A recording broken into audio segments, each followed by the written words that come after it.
I have owned 9 different cars in the last decade. I have lost over £5,000 on the wrong ones. A BMW that cost me £500 a month in repairs. A Lexus that hit me with £3,300 in surprise bills in 3 months. A Ford Focus I sold at a £2,500 loss in 2 months. I learned the hard way.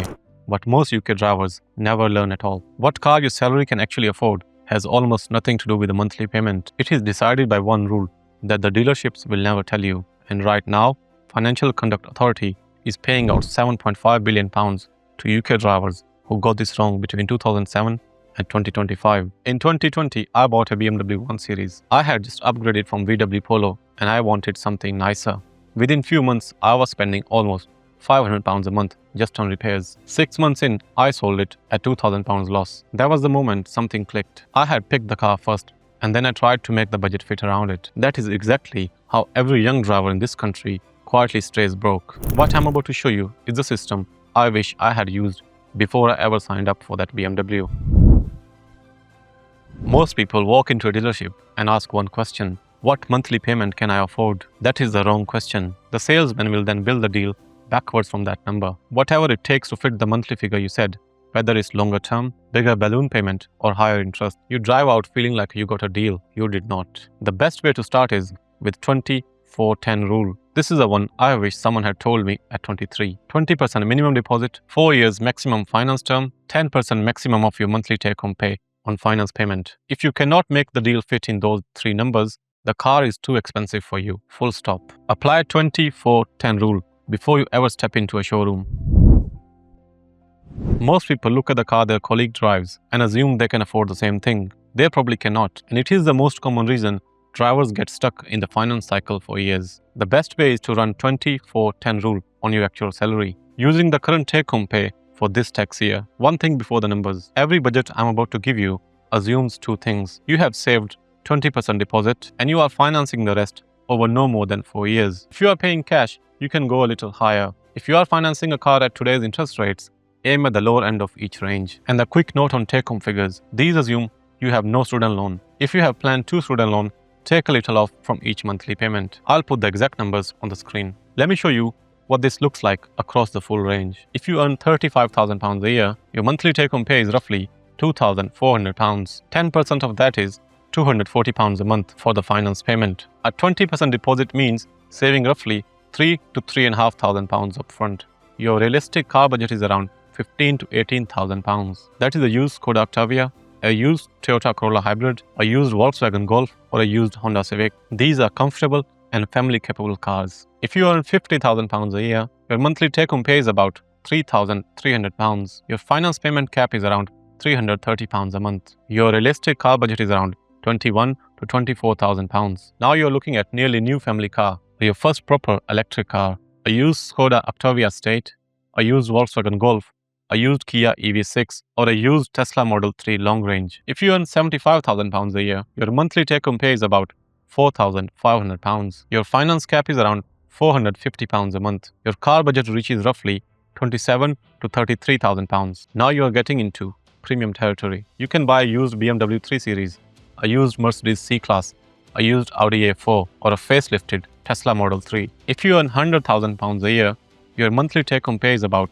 £5,700. Your finance cap is around £570 a month. Your car budget is around £34,000 to £41,000. And here's the one that surprises people. At this budget, you can walk into a Tesla showroom and buy a brand new Tesla Model 3 Standard for under £38,000. Or if you want something different, you can buy a used BMW 5 Series, a used BMW i4, or a used Tesla Model Y. But here's the trap that catches almost everyone. Most people stretch to the next bracket up. Someone on £35,000 salary buys a £24,000 car. Someone on £50,000 salary buys a £33,000 car. That is exactly how I ended up on a BMW 1 Series at £500 a month in repairs. I bought one bracket above where I actually was. Now you know what the bank and the salesman will let you spend.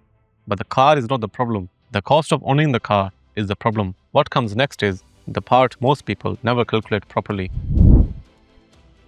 Most drivers budget for the finance payment and call it done. I did exactly that for years. It is the single biggest reason ordinary UK drivers feel broke at the end of every month. The best way is to calculate the real running cost. That is everything you pay every year That is not the finance payment, like insurance, fuel, road tax, servicing, MOT, repairs, and parking fees. Let me give you the average UK numbers right now. The average UK motor insurance premium for this year is £560 a year. If you are aged 17 to 24, that average jumps to over £1,100. Fuel for 7,500 miles in a 45 miles per gallon petrol car costs roughly £1,090 a year. Road tax is now £200 a year for almost every standard car, even electric cars from April 2025 onwards. Servicing and repairs average £473 a year across all UK car owners. MOT is around £50. Parking, tolls, and other costs add up roughly £83 a year. Add it all up, and the average UK driver pays around £2,500 a year just to keep a car on the road. That is over £200 a month on top of the finance payment. And here's the part nobody warns you about. Cars hit you with surprise bills. Recently, I bought a Lexus IS 300. I assumed it was a Lexus. It would be reliable. Within one day, the AC was blowing warm air. New AC system, £1,500. New brake discs and pads, £1,100. Then another major service, £700. That is over £3,300 in 3 months on a car the seller called reliable. The real running cost is what your car actually costs you in 12 months. Always calculate it before you buy your car. So you've got the finance payment, you've got the running cost, but there is one cost most people never think about.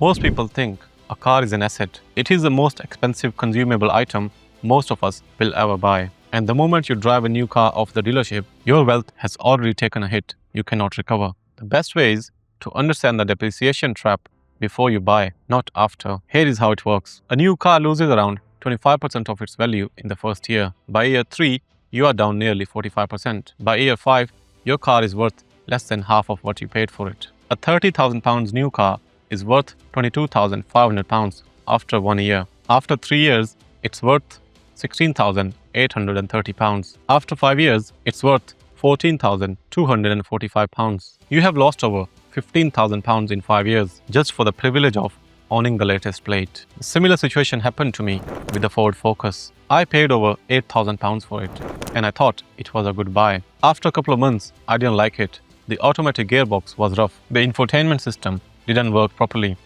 It drank petrol. I sold it to WeBuyAnyCar.com for £5,500, a £2,500 loss in 2 months. That is a depreciation trap. So here's the rule. If you can possibly avoid it, never buy a brand new car. Buy a 3 to 5 years old car with full service history from a reputable seller. You skip the worst of depreciation, the reliability is still there. This is exactly what I did with my Toyota Prius. I bought it to use for Uber. I drove 26,000 miles in 10 months and I spent zero on repairs. When I sold it, I made a £2,000 profit on the sale. That is what owning the right car looks like. Let me pause here for a second. Look at what you already know. You know the 20-4-10 rule and what your salary actually unlocks. You know what each bracket can really buy. You know the real running cost is over £200 a month on the top of the finance payment. And you know about the depreciation trap that nobody warned you about. That already puts you ahead of almost every driver walking into dealership this weekend. But remember what I said at the start? There is one rule that decides whether a car is helping you build wealth or destroying it.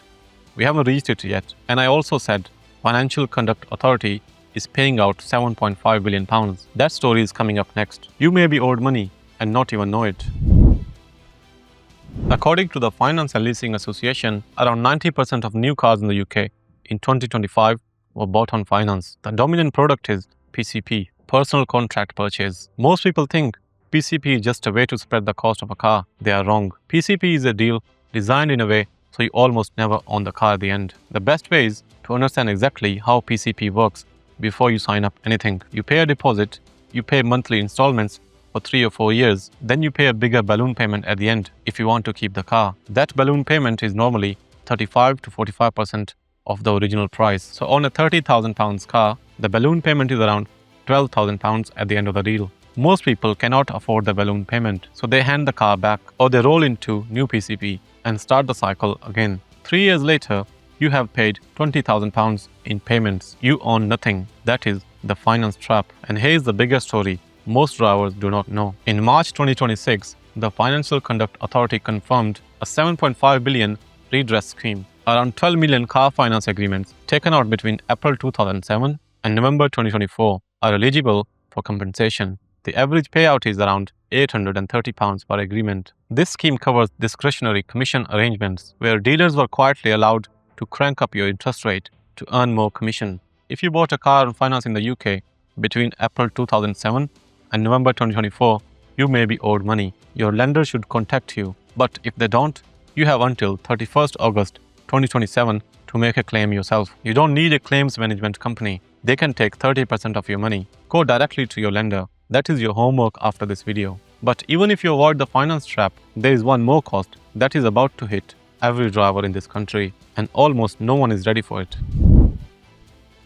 The rules are changing fast. Most people still think electric cars are tax-free. They are not anymore. The best way to plan is to understand what is changing and when. From April 2025, electric cars are no longer exempt from road tax. EVs now pay £200 a year in standard vehicle excise duty, the same as petrol and diesel cars. If a new electric vehicle costs over £50,000, you also pay expensive car supplement of £440 a year from year 2 to year 6. That is £640 a year in road tax on a premium EV. Petrol and diesel drivers face the same supplement at a lower threshold of £40,000. But the bigger change is coming in April 2028. The government has confirmed a brand new pay-per-mile road charge called electric vehicle excise duty. Electric vehicles will pay 3 pence per mile. Plug-in hybrids will pay 1.5 pence per mile. At the average UK mileage of 8,500 miles per year, an EV driver will pay an extra £255 a year